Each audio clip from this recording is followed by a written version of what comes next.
welcome back for more actionable video content from Cognism, the premium B2B data provider. In today's tutorial, I'm going to explain what Total Addressable Market is and the best ways of calculating it. Plus, I'll give you a demo of Cognism's free TAM calculator tool.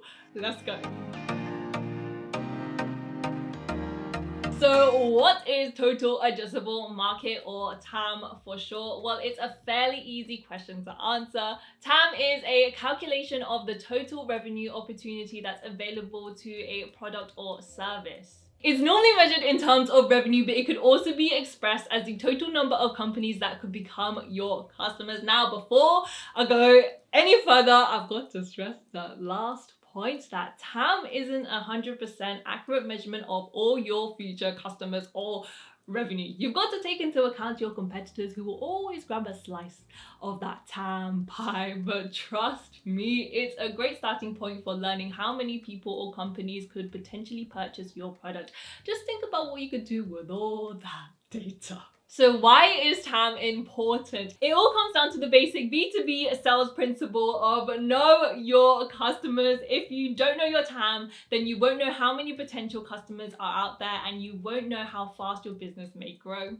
TAM is also useful for segmenting your audiences into different groups. It helps you identify which customers would be most receptive to your offering, meaning you'll have a clearer picture of where you can expect the best ROI. Every B2B sales pro watching this will already know, but in our industry, sales cycles are longer than in B2C, and deal sizes are bigger too.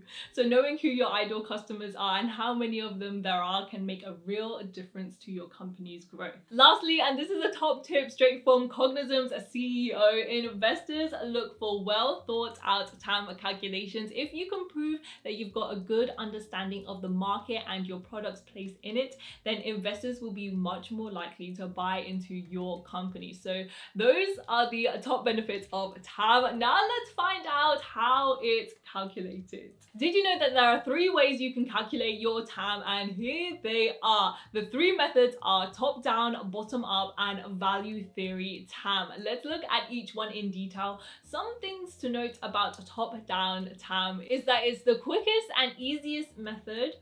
The data is sourced from third-party organizations.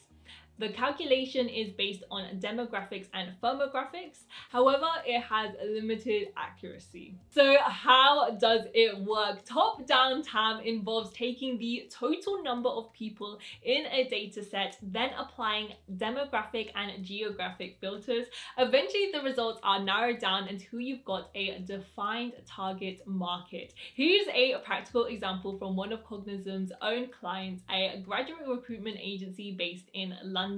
They know there are 8,900,000 people in the city. They also know that 11.6% of those people are aged between 18 and 24. By multiplying 8,900,000 by 11.6%, they estimated a market size of 1,032,399. The main advantage of top-down TAM is that the data you need to calculate it can be easily found online. It didn't take much work for a grad agency client to find London's population, for example, but the disadvantage is because the data comes from third parties, it may not be entirely accurate. So proceed with caution when calculating with top-down TAM. The second method is bottom-up TAM. It's the best method for mid-market enterprise companies. The data is sourced from first-party research. The calculation is based on analysis of your current clients, and it tends to be more accurate than top-down. So how does bottom-up work? Essentially, it's the reverse of top-down. You start with a smaller market subset and then extrapolate from that until you discover a total population of buyers. A bottom-up TAM calculation is expressed in terms of revenue. Unlike top-down, though, bottom-up relies on your own primary research. This could be anything from a survey conducted in your local area or a pilot campaign you run in a specific location. For a practical example, let's return to our graduate recruitment agency in London.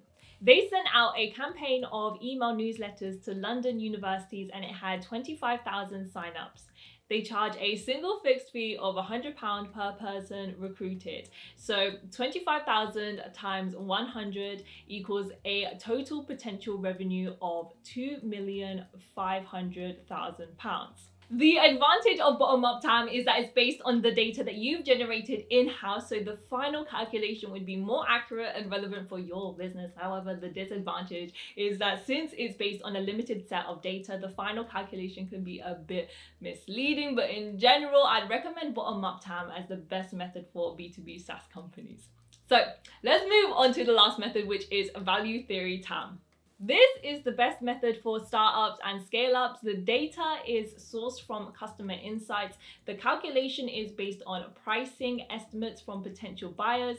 However, again, it has limited accuracy. So how do you calculate value theory TAM? You start by asking what a buyer would be willing to pay for your product or service based on the value it delivers. You then multiply that price by the total number of people or companies that perceive the same value and would be willing to adopt your solution in place of your competitors. Value theory is useful for companies that have developed a unique product that's opening up new markets or reshaping current ones. That's why we say it's a good method for startups. You don't have to put loads of resources into it or conduct your own research. But since value theory is based on conjecture and guesswork, its conclusions will never be 100% accurate. It's best used to test new products or upgrades to existing products. Just ask your prospects these two questions. How much value would you get out of this feature? And how much would you be willing to pay for it? Now, to calculate your TAM, you could try these three methods I've described, or you can get a quick and easy free TAM calculation courtesy of Cognism. All you have to do is head over to Cognism's TAM page, scroll down to the TAM calculator, or use the drop-down menu to jump straight to it. Put a company size from the drop-down menu list, select a company type, choose a country or region, select your target industries and technologies, enter any keywords that describe your target audience. This may help us to narrow down your TAM. Then press next. In the next section, just simply input your annual contract value. This is so we can work out the market value for your TAM. Then press calculate your TAM and you are done. You'll get an instant market value for your TAM, and if you want a full breakdown, simply type your email address into the text box and just sit back, relax, and just wait for your full TAM calculation to land in your inbox. Just look at all those leads. So that's it for this week. I've shown you what TAM is, how you can calculate it, and how to use Cognism's free TAM calculator. And if you want to try the calculator out for yourself, then check out the comments. I put a link to Cognism's TAM page in there, and I'll be back soon for more sales and marketing tutorials. But until then, don't forget to like, share, and subscribe to the Cognism YouTube channel. Bye for now.